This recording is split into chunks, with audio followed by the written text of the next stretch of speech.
Hello students, हम लोग भैया अभी तक इसके पहले पढ़े थे पीएनसी, परम्यूटेशन एंड कॉम्बिनेशन। उसके बाद एक चैप्टर और पढ़े थे बाइनोमियल थ्योरम। ठीक, तो बाइनोमियल थ्योरम पढ़े। अब एक और भी इम्पोर्टेंट चैप्टर आज स्टार्ट होने वाला है, जिसे हम बोलते हैं स्टैटिस्टिक्स या सांख्यिकी। स्टैटिस्टिक्स या सांख्यिकी बहुत ही मजेदार चैप्टर है। आप क्लास 9 से पढ़ते हुए चले आए हैं, 9th में पढ़े, 10th में पढ़े। अगर आप 9th और 10th वाला आपको आ रहा है तो जान लो चैप्टर आपको बहुत ही आसानी से समझ में आ जाएगा। ठीक, तो इसमें क्या क्या पढ़ना है थोड़ा सा एनालिसिस कर लिया जाए। जैसे आपको क्या पढ़ना है, समांतर माध्य। क्या पढ़ना है भैया? समांतर माध्य और मध्यिका पढ़ना है। ठीक, समांतर माध्य पढ़ना है, मध्यिका पढ़ना है, और कुछ एक दूसरे पर डिपेंड है। जैसे कोई है किसी आंकड़े पर डिपेंड के आधार पर रहेगा, तो सबसे पहले समांतर माध्य आपको पढ़ना है। ठीक, तो बहुत ज्यादा इंस्ट्रक्शन नहीं लेंगे, एक को स्टार्ट करके पढ़े। ठीक, स्टार्ट करके मतलब समांतर माध्य को ही स्टार्ट कर लेते हैं। ठीक, यही इंट्रोडक्शन रहेगा चैप्टर का और यही हेडिंग भी रहेगा, समांतर माध्य। ठीक, समांतर माध्य क्या है? ठीक, समांतर माध्य का मतलब ये है भैया कि जैसे आपको कई आंकड़े दे दिया जाए, आंकड़े मतलब 10 लोग, 20 लोग, 15 लोग, अगर बोला जाए इनका समांतर माध्य क्या होगा तो कैसे आप निकालेंगे? ठीक, तो समांतर माध्य निकालने के लिए आपको कुछ नहीं करना है, ये देखना है कि उसमें कितने पद हैं। ठीक, इसमें कितने पद हैं। जैसे मान लो आपको दे दिया जाए पद, मान लिया कि 2, 4, 6, 7, 8, 9, 10 एंड सो ऑन, मान लो इतना है। ठीक, जो भी रहेगा लिमिट में रहेगा। लिमिट मतलब कि एंड सो ऑन करके नहीं रहेगा, तो किसी दो आंकड़ों के बीच में रहेगा। जैसे मान लो 10 से 20 या 25 या 21 जो भी हो उसके बीच में रहेगा, लेकिन एक लिमिट रहेगा, एंड सो ऑन नहीं रहेगा। मान लो ऐसे पद दिए हैं, अब कह रहे हैं इनका आप समांतर माध्य निकालिए। ठीक, तो समांतर माध्य निकालने का फार्मूला क्या होता है? आप क्या करें, पहले इन सबको क्या करें, जोड़ लो।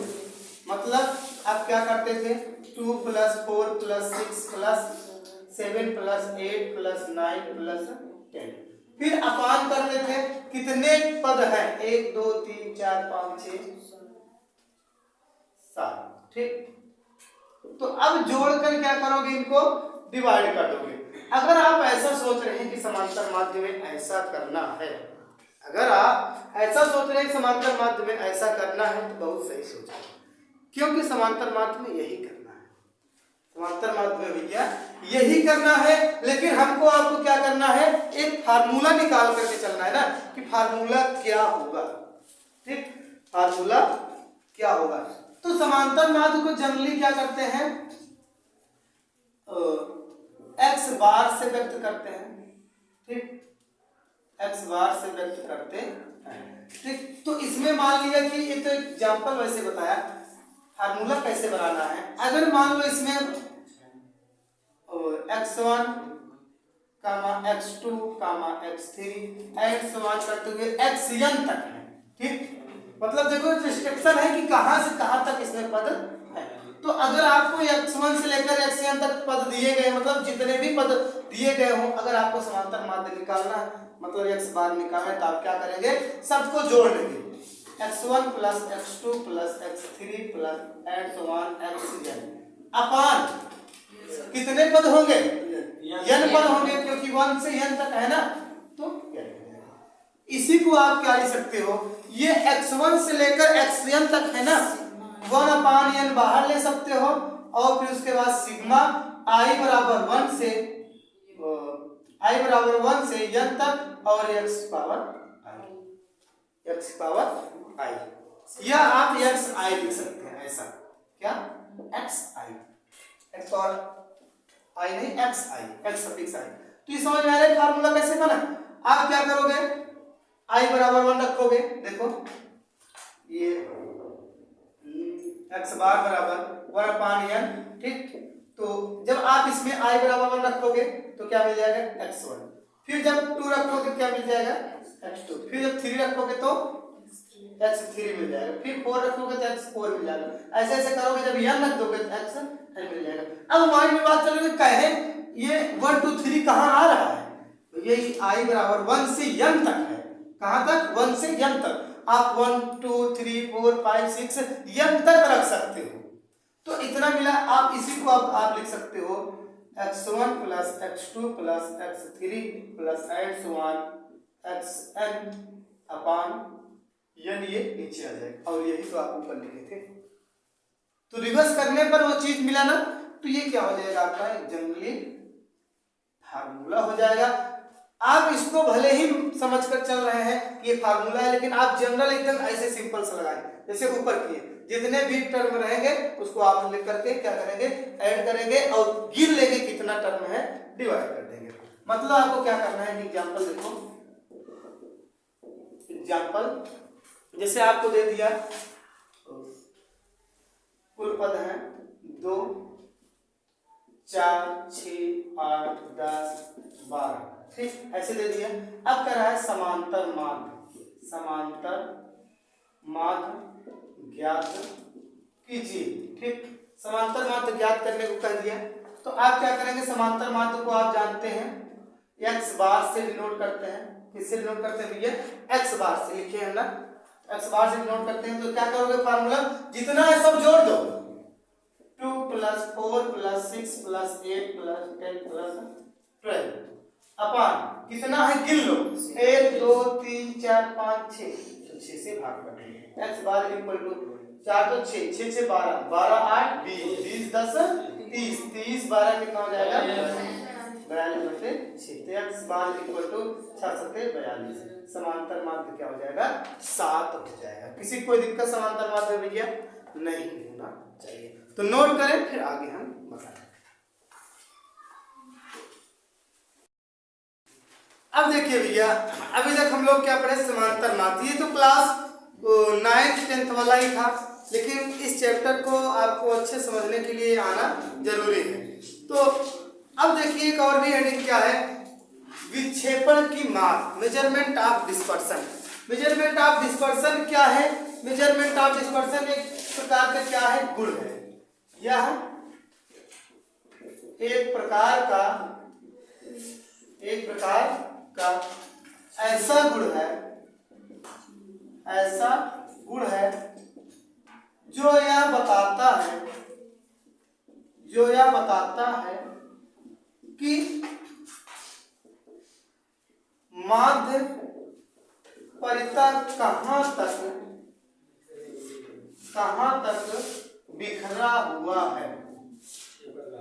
तक बिखरा हुआ है, ठीक। इसको दो क्या 4 तरीके इसमें है, कितने हैं, मतलब 4 तरीकों को आपको समझना होगा, तब ये चीज एकदम आपको क्लियर समझ में आएगी, ठीक। तो इसमें सबसे पहला क्या है, परिसर क्या है, ठीक, परिसर। और नंबर दूसरा है चतुर्थक। चतुर्थक का बहुत मतलब नहीं है, लेकिन फिर भी बता दे रहे हैं। चतुर्थक के बाद आ जाता है माध्य विचलन। क्या? माध्य विचलन, जो अभी हम आपको आगे सिखाएंगे, माध्य विचलन। और नंबर 4 क्या है, मानक विचलन, ठीक। ये 4 चीजें हैं। सबसे पहला स्टार्ट करते हैं परिसर। क्या? परिसर, जिसे हम अंग्रेजी में क्या बोलते हैं भैया, रेंज बोलते हैं। परिसर क्या होता है, अंतिम पद तथा प्रथम पद के अंतर को परिसर कहते हैं, ठीक। तो ये कैसे, जैसे एग्जाम्पल दे दिया, 15 8 10 20 50 55 100, ठीक ऐसे दिया है। तो आपको ऐसे देगा, मान लो कोई भी आंकड़ा होगा, अगर आपको कह परिसर इसका क्या है, तो सबसे पहले आप क्या करेंगे, उसको क्रम में व्यवस्थित करेंगे। क्या करेंगे, सॉल्यूशन है, ठीक, क्रम में व्यवस्थित करने पर।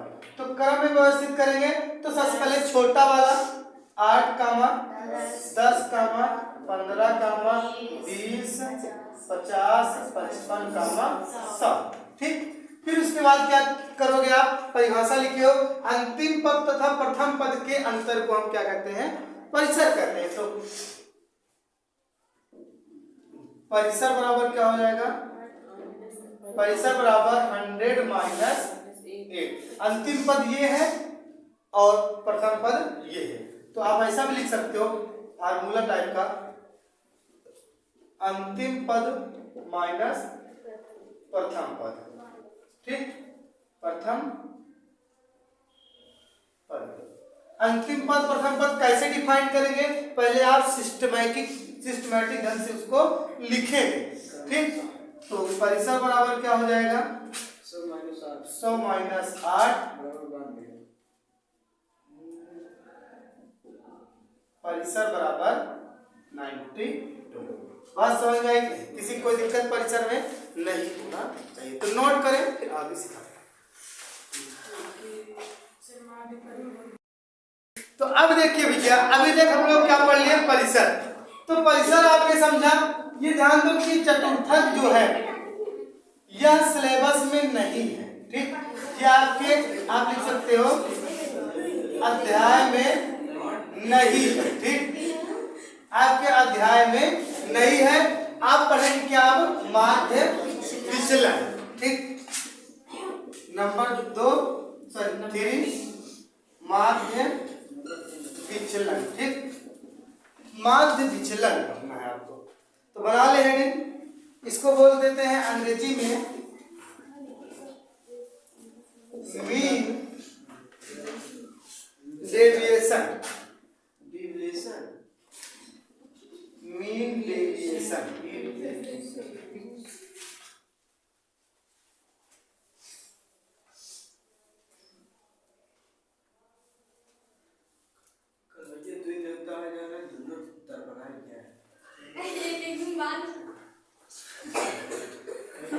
बना लिया हेडिंग। अब देखिए, ये माध्य विचलन का मतलब ये है कि कोई भी जैसे आपको आंकड़ा दिया है तो मध्य पद का विचलन क्या होगा वही आपको निकालना रहेगा, माध्य विचलन। इसको निकालने का 2 तरीका है, ठीक।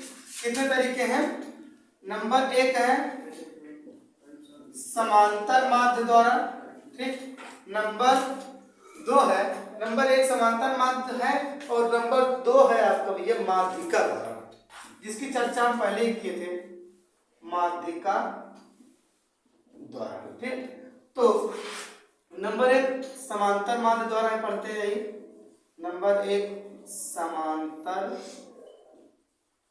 माध्य द्वारा, ठीक।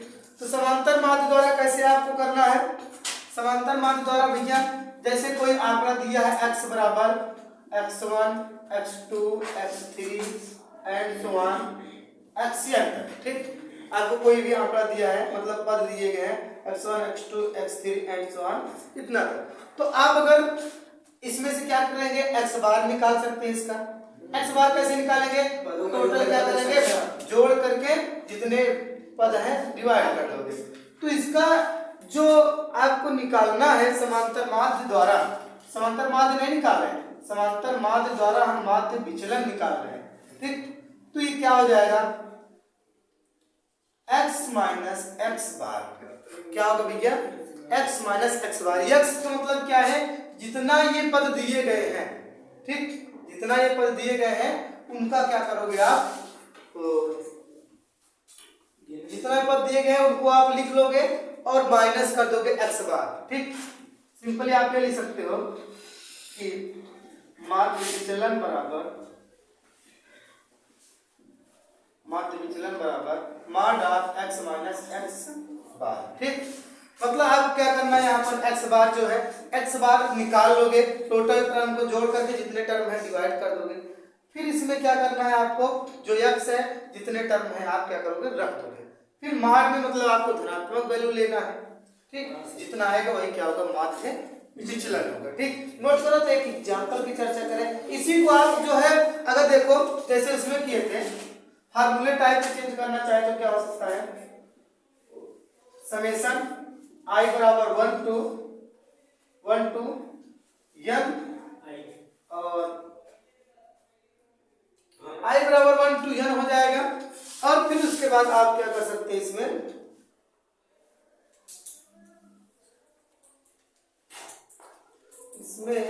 Mod of x minus x bar कर लेंगे। क्यों, क्योंकि जो है भैया आपका अगर सब टर्म के लिए निकालोगे तो ये i बराबर 1 to n और x माइनस एक्स बार, ठीक। और फिर उसके बाद आपको क्या करना है, जितना टोटल टर्म है उससे डिवाइड कर देना है। यही क्या होगा, माध्य विचलन, माध्य विचलन,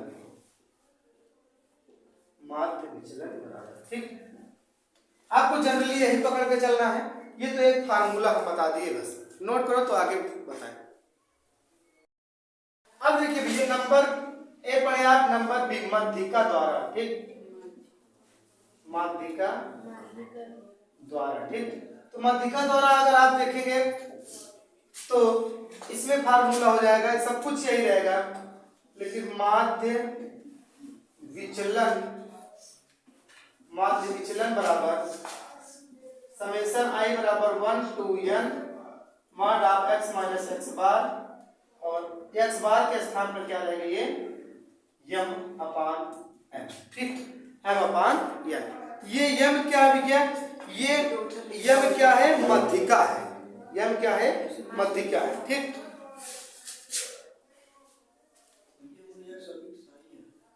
जहां m बराबर माध्यिका और n बराबर कुल संख्या, ठीक, लिख सकते हैं n बराबर कुल संख्या या कुल प्रेक्षणों की संख्या लिख सकते हैं। अगर आपको लिखने की इच्छा है तो लिख सकते हैं, कोई नहीं, कुल प्रेक्षणों की संख्या, कुल प्रेक्षणों की संख्या, किसी को दिक्कत नहीं होनी चाहिए। ये माध्य द्वारा, माध्य विचलन सॉरी माध्यिका द्वारा है, और ये क्या है, समांतर माध्य द्वारा है। ये x माइनस एक्स बार करोगे, x बार क्या है, समांतर माध्य है, इसके कारण ये फार्मूला बना हुआ। नोट करें दोनों, फिर आगे बढ़ाएं। एक चीज देखिए भैया, यहाँ पर आप क्या लगाना पड़ेगा, xi, ठीक। xi का मतलब ये है कि आपकी जो ये i बराबर 1 रखे हो, i बराबर यहाँ 1 रखोगे, फिर 2 रखोगे, 3 रखोगे, 4 रखोगे, जब यहाँ i लगाओगे नहीं तो कहाँ से मिसप्रिंट है, xi लगा लेना आप, ठीक।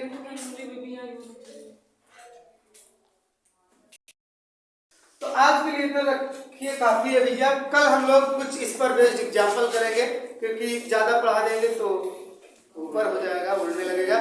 तो जुड़े रहे, बने रहे नेक्स्ट एकेडमी के साथ, सफलता अवश्य मिलेगी। जय हिंद।